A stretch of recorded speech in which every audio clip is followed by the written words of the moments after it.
नमस्कार दोस्तों, आप देख रहे हैं विनोद राज ऑफिशियल और मैं हूं विनोद राजभर।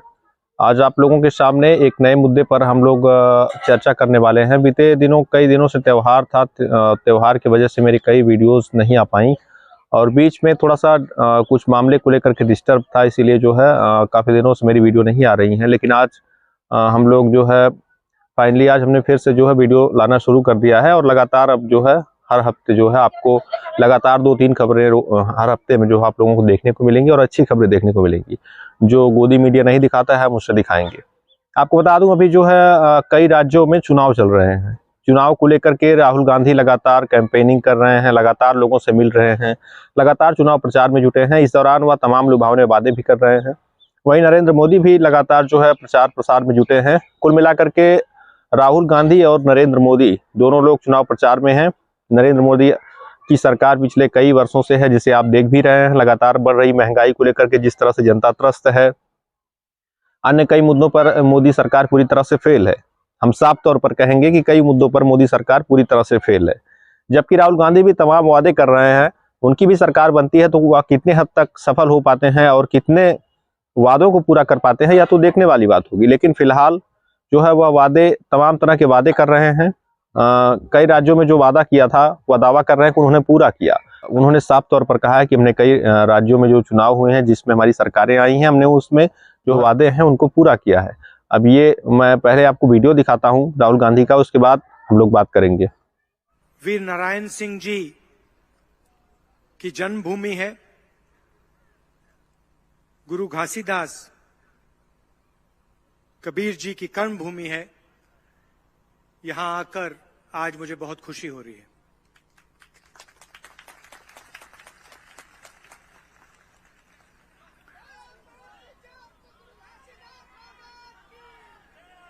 पिछले चुनाव खत्म होने के बाद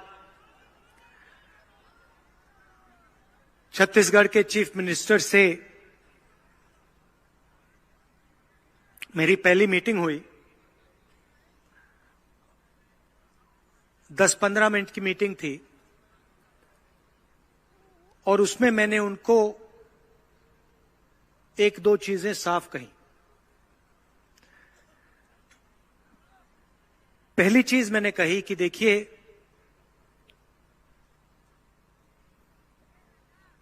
आज से पहले यहां बीजेपी की सरकार थी और उन्होंने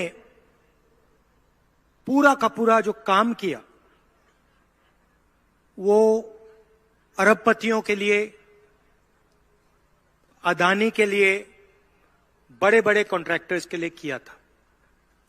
और बहुत सारा पैसा उन्होंने छत्तीसगढ़ के किसानों से, मजदूरों से, युवाओं से, छोटे दुकानदारों से छीनकर अदानी जैसे बड़े बड़े उद्योगपतियों को दिया। आपकी जो खदान थी उसमें से पैसे लिया, बिजली के बिल से पैसा लिया, किसान बीमा योजना से पैसा लिया। तो मैंने चीफ मिनिस्टर से कहा कि देखिए, जितना पैसा इन्होंने पिछले 5 साल गरीब जनता से लिया है, उतना ही पैसा आपकी सरकार को गरीब जनता के जेब में वापस डालना होगा। ये पहली बात मैंने उनको कही। और उसके एकदम बाद मैंने उनसे कहा कि देखिए, हमने छत्तीसगढ़ की जनता से चुनाव में वायदे किए थे। 2,500 रुपए प्रति क्विंटल धान के लिए देने का, कर्जा माफी करने का, तेंदुपत्ता का 4,000 रुपए रेट देने का, ये हमने वायदे किए थे। और छत्तीसगढ़ की जनता ने हमारे ऊपर भरोसा किया और दिल से कांग्रेस पार्टी को वोट दिया। इसीलिए मैंने उनसे कहा कि इसीलिए हमने जो वायदे किए हैं उनको आप एकदम 1 साल बाद नहीं, 6 महीने बाद नहीं, उनको आप एकदम कानून में बना दीजिए और 2 घंटे के अंदर छत्तीसगढ़ की सरकार ने 10,000 करोड़ रुपए किसानों का कर्जा माफ 2 घंटे के अंदर हमने कर दिया। चीफ मिनिस्टर ने कागज पे साइन किया और एक बहुत भारी बोझ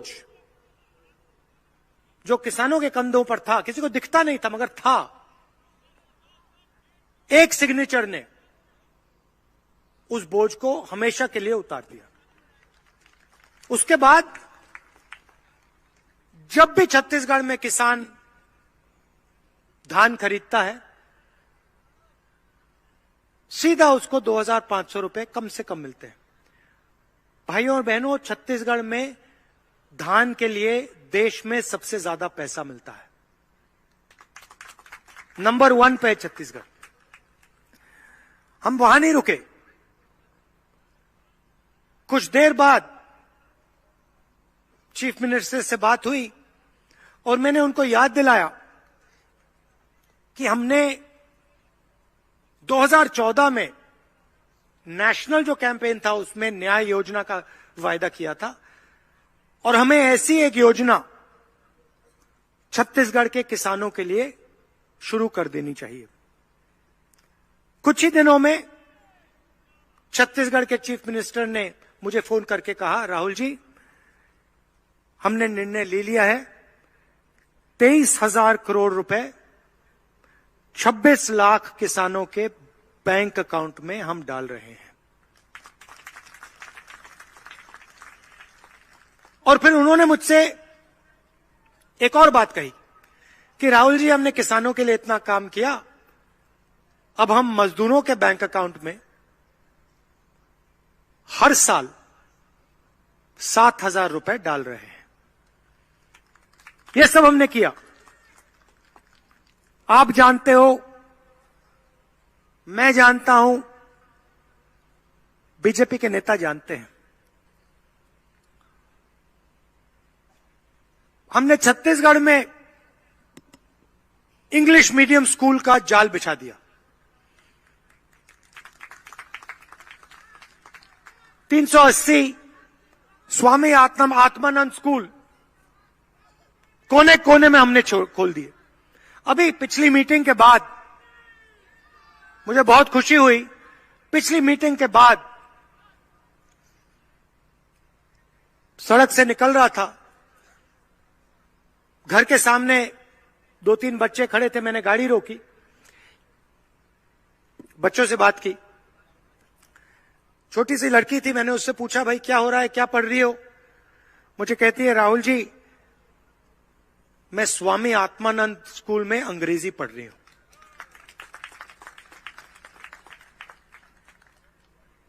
अब आप बीजेपी के किसी नेता से पूछिए, वो आपको कहेंगे, देखिए छत्तीसगढ़ी मत पढ़िए, अंग्रेजी मत पढ़िए, हिंदी पढ़िए। हिंदी पढ़िए, अंग्रेजी मत पढ़िए, छत्तीसगढ़ी मत पढ़िए। मगर अगर आप उनसे पूछें कि भाई आप कह रहे हो कि हमें अंग्रेजी नहीं पढ़नी चाहिए, एक बात बताओ, आपके बच्चे कहां पढ़ते हैं? तो वो आपको जवाब देंगे, हमारे बच्चे तो इंग्लिश मीडियम में पढ़ते हैं। उनके बच्चे इंग्लिश मीडियम में पढ़ते हैं, मगर वो आपको अंग्रेजी नहीं सिखाना चाहते। वो चाहते हैं कि गरीब लोग अंग्रेजी ना सीखें, उनके बच्चे अंग्रेजी सीखें,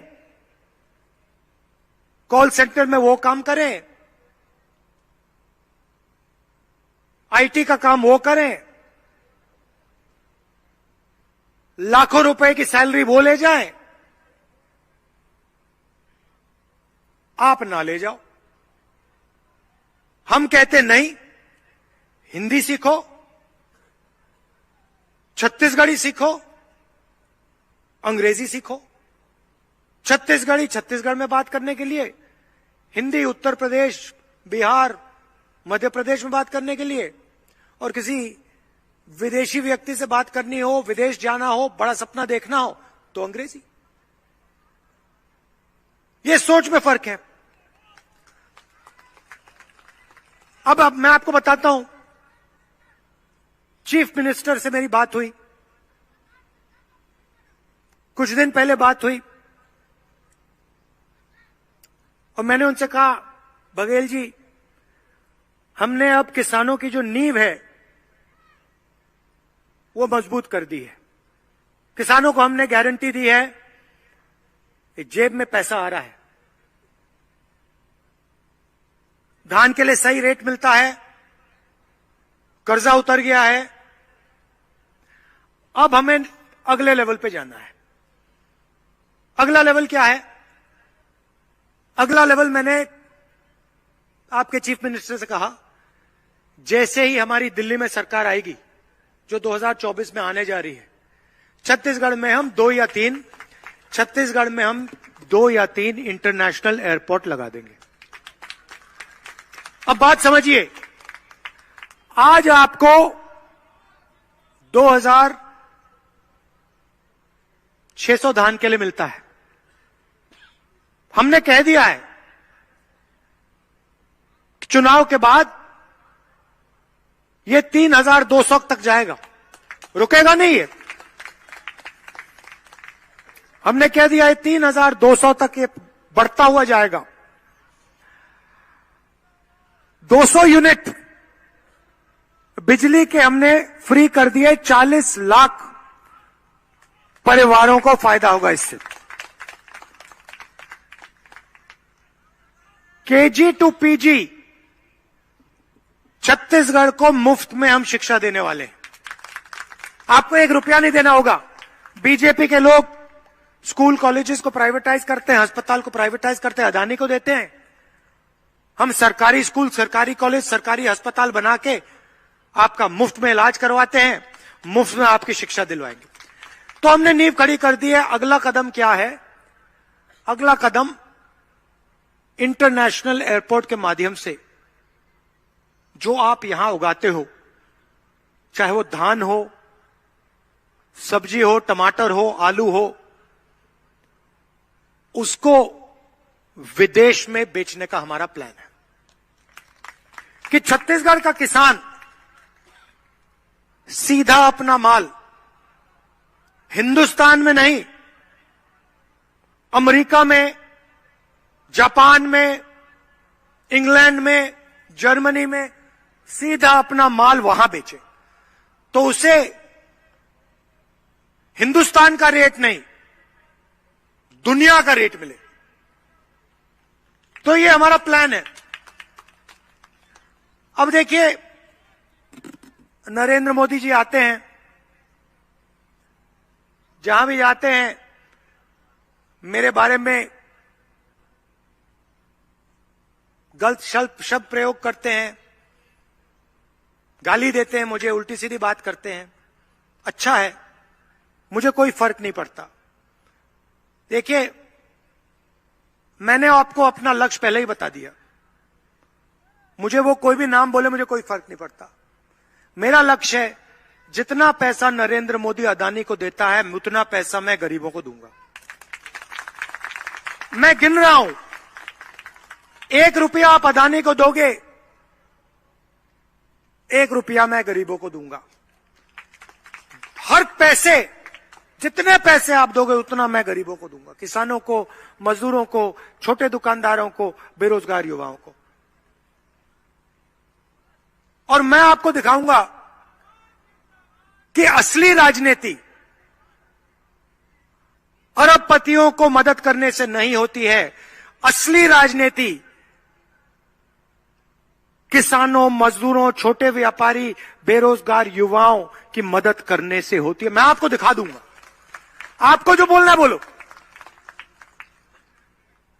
जो गाली देनी है दो। जितनी गाली आप देते हो उतना मुझे मालूम पड़ता है कि मैं काम सही कर रहा हूं। मतलब जितनी आप गाली दोगे मुझे पता लगता है हां भैया गाली दे रहा है, और अच्छा काम कर रहा हूं और अच्छा काम होगा। चिढ़ मचती है ना, इसलिए तो गाली देते हैं। अब सवाल देखिए,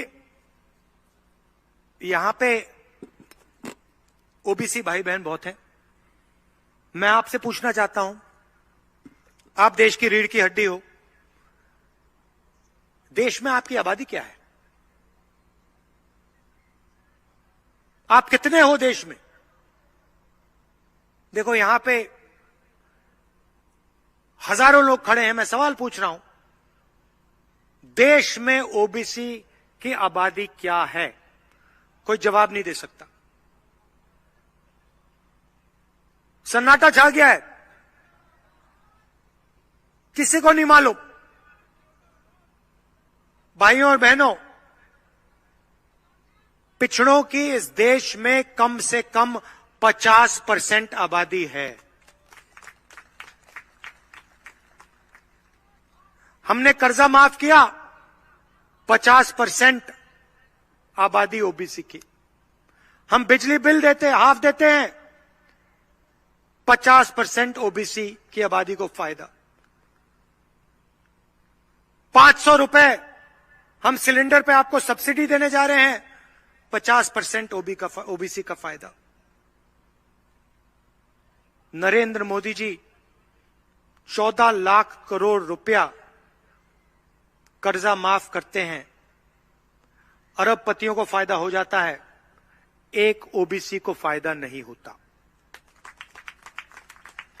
बीमा योजना में हजारों करोड़ रुपए नरेंद्र मोदी जी ने 16 कंपनियों को दिए। 16 कंपनियों को। उस कंपनी में एक ओबीसी, एक दलित, एक आदिवासी काम नहीं करता। एक नहीं करता, बहुत अच्छा, बात समझ आई आपको? एक नहीं काम करता।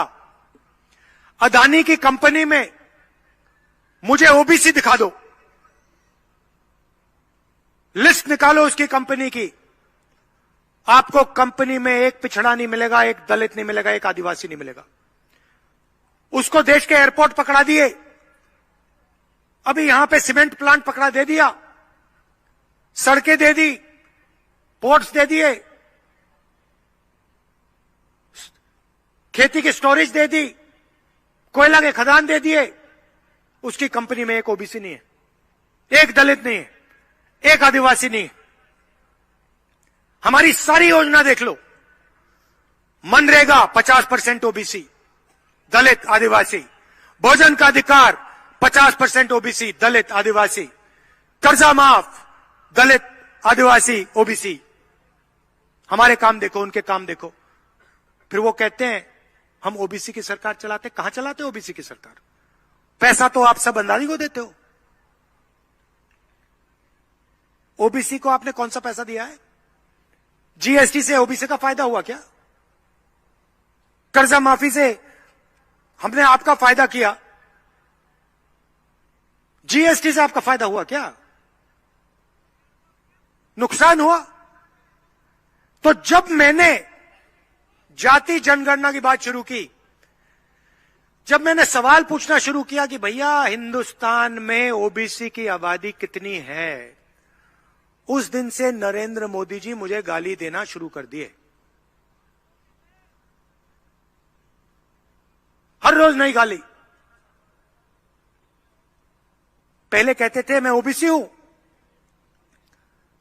मैंने जाति जनगणना की बात की, अब कहते भैया हिंदुस्तान में कोई जात नहीं है, सिर्फ गरीब है। अच्छा, कोई जात नहीं है, सिर्फ गरीब है, तो फिर आप ओबीसी कैसे बन गए? आप कौन हो फिर? आप हवाई जहाज में उड़ते हो, 12,000 करोड़ रुपए का हवाई जहाज है, 10-12 करोड़ रुपए की गाड़ी में घूमते हो, करोड़ों रुपए का सूट पहनते हो। आपने कभी मोदी जी को 2 दिन एक कपड़ा पहनते हुए देखा है? कभी देखा है एक ही सूट 2 दिन के लिए पहना? कभी देखा आपने? मेरी एक ही चलती है शर्ट।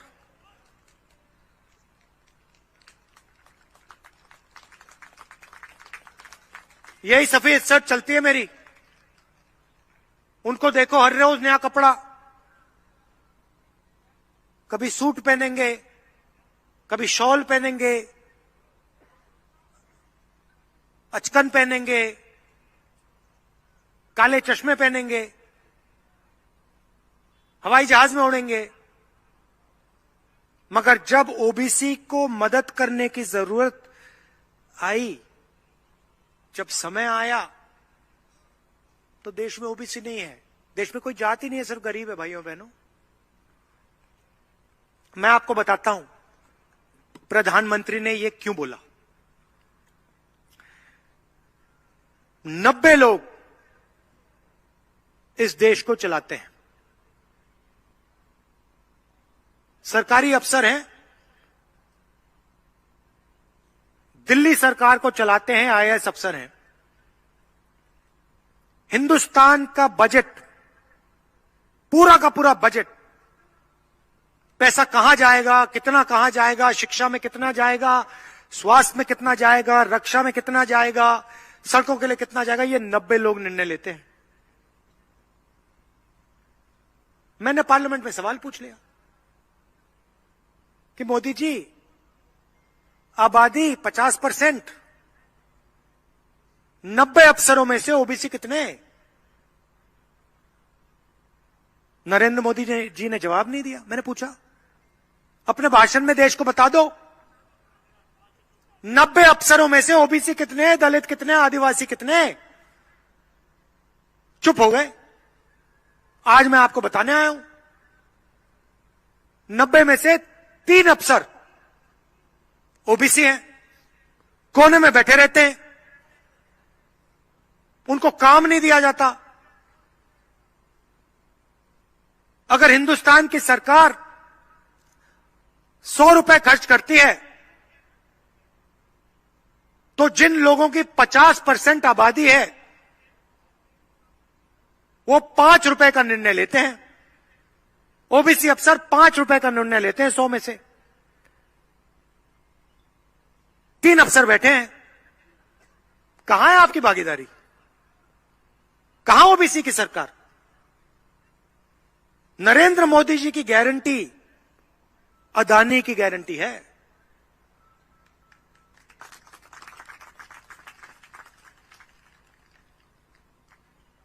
जो वो करते हैं, अदानी जी और अदानी जी जैसे लोगों के लिए करते हैं। हमने साफ कह दिया है, छत्तीसगढ़ में सरकार आएगी, पहला कदम जाति जनगणना, किसान कर्जा माफ के साथ जाति जनगणना, कास्ट सर्वे। और दिल्ली में सरकार आएगी, पहला कदम पूरे देश में जाति जनगणना। हम ओबीसी को, दलित को, आदिवासी को, जनरल को बता देंगे आपकी आबादी देश में कितनी है, आपका हक कितना बनता है, आपकी भागीदारी कितनी होनी चाहिए, साफ कर देंगे। ऐतिहासिक निर्णय होगा, क्रांतिकारी निर्णय होगा। भाइयों और बहनों, देश का चेहरा बदल जाएगा। जिस दिन ओबीसी को अपनी सच्ची शक्ति पता लग गई, उस दिन इस देश में सच्चा विकास शुरू हो जाएगा। यह हम आपके लिए करके दिखा देंगे। चुनाव का समय है, यहां पे भारी बहुमत से कांग्रेस पार्टी को जिताइए, हमारे सारे के सारे कैंडिडेट्स को जिताइए। कांग्रेस पार्टी की गरीबों की, किसानों की, मजदूरों की, छोटे व्यापारियों की, युवाओं की सरकार बनाइए।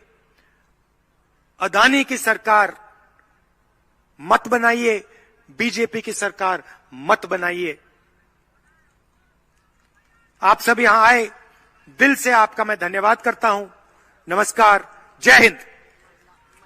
हाँ, अच्छा, आखिरी बात, सबसे बड़ी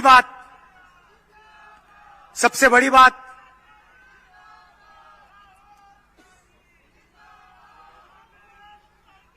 गृह लक्ष्मी योजना, नाम सुना है आपने? सुना है? आप जानते हो ये क्या है? छत्तीसगढ़ की हर महिला को सीधा बैंक अकाउंट में साल का 15,000 रुपए कांग्रेस पार्टी डाल के दे रही है। हर महिला को बैंक अकाउंट में 15,000 रुपए। धन्यवाद, जय हिंद। तो देखा आपने, राहुल गांधी का ये था वीडियो जिसमें वह चुनाव प्रचार के दौरान तमाम तरह के वादे करते हुए नजर आ रहे हैं। वहीं आपको बता दें कि वह कई वर्षों से भाजपा केंद्र में है और कई राज्यों में भी भाजपा की सरकार है। तो कुल मिलाकर के भारतीय जनता पार्टी का देखा जाए तो केंद्र सरकार पूरी तरह से फेल रही है। जो अपने मुद्दे लेकर के वह आए थे, कुछ मुद्दों पर सफल भी रहे हैं। राम मंदिर का मुद्दा उन्होंने उठाया था, वह अभी उसमें सफल रहे हैं। राम मंदिर बन रहा है, जिस भी तरीके से बन रहा हो, लेकिन राम मंदिर जो है एक तरह से कह ले राम मंदिर के मुद्दे पर वह सफल रहे हैं। अन्य कई मुद्दे सफल रहे हैं उनके, लेकिन कुल मिलाकर के महंगाई, जो जनता से जुड़े मुद्दे हैं, जो जनता सीधा सरोकार है, उन मुद्दों पर सरकार फेल रही है। इस समय जो है राहुल गांधी ओबीसी समाज की राजनीति कर रहे हैं, मुझे लग रहा है ऐसा, क्योंकि राहुल गांधी लगातार ओबीसी समाज के मुद्दे को उठा रहे हैं, लगातार ओबीसी समाज के हित के बारे में बात कर रहे हैं। कुल मिलाकर के कह लें तो एक तरह से अब राहुल गांधी अपनी स्ट्रेटेजी बदलते हुए नजर आ रहे हैं। ये अच्छा है उनके राजनीतिक भविष्य के लिए, क्योंकि साफ तौर पर मैं आपको बता दूं, उत्तर प्रदेश में जातिगत राजनीति होती है, सभी को पता है। और अगर एक समय ऐसा था जब अखिलेश यादव नहीं थे बल्कि मुलायम यादव थे, समाजवादी पार्टी के राष्ट्रीय अध्यक्ष, और उन्होंने जो है ओबीसी समाज की राजनीति करके ओबीसी समाज के मुद्दों को लगातार उठा करके कितनी ऊंचाइयां हासिल की, इसके बारे में सभी लोगों को पता है। जबकि अखिलेश यादव वो चीजें नहीं कर पा रहे हैं। वहीं मैं बात कर लूं, अब राहुल गांधी इसी तरह से जो है लगातार उन मुद्दों को उठा रहे हैं, ओबीसी समाज से जुड़े मुद्दों को उठा रहे हैं। तो ये एक बड़ी बात है। और अगर राष्ट्रीय स्तर पर इसी तरह से वह मुद्दे, ओबीसी समाज के मुद्दे को उठाते रहे, तो उत्तर प्रदेश में कहीं ना कहीं कांग्रेस का जनाधार बढ़ना तय है। वहीं कांग्रेस, अगर इंडिया गठबंधन मिल करके चुनाव लड़ता है, तो उत्तर प्रदेश से अच्छी खासी सीटें भी निकलने की पूरी संभावना है, क्योंकि समाजवादी पार्टी ऑलरेडी यहाँ पर मजबूत पार्टी है। कांग्रेस का जनाधार कम है, लेकिन कांग्रेस भी कुछ पार्टी निकाल सकती है अगर गठबंधन में रहे लोग। तो कुल मिला के कह लें, ओबीसी समाज की राजनीति जिस तरह से राहुल गांधी कर रहे हैं, अगर उसी तरह से अन्य पार्टियां भी जो है ओबीसी समाज के मुद्दे को उठाएं, तो जाहिर सी बात है भाजपा को भी ओबीसी समाज का मुद्दा उठाना पड़ेगा। हिंदू मुस्लिम ज़्यादा दिन तक चलेगा नहीं। फिलहाल आपकी क्या राय है, कमेंट सेक्शन में जरूर लिखिएगा, और इस चैनल के साथ बने रहिए। इस खबर में फिलहाल इतना ही।